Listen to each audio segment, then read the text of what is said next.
would say, like, to the visionary that's trying to figure out when it's time to move. For me, it all starts with discernment. Mm-hmm.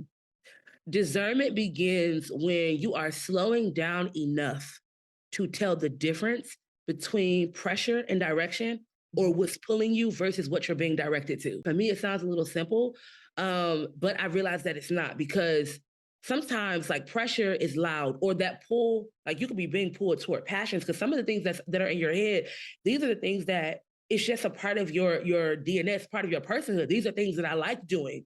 Whereas direction, the things that God is actually saying do, could be a little quieter, right? And I always tell people that what you feel pressure to do is normally, you're going to normally feel more rushed. And what you feel directed to do, you're normally going to feel a little more resistance.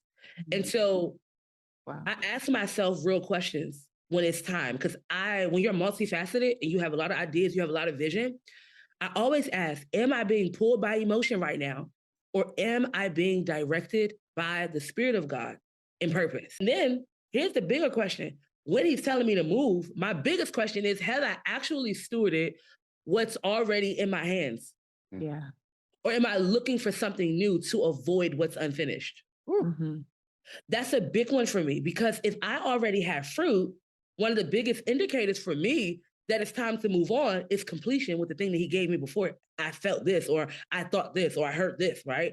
And so is there fruit from the last decision I made? Not perfection, but growth, learning, maturity. If something it feels unresolved, I'm cautious about rushing ahead just because, something else feels new or something else feels exciting. And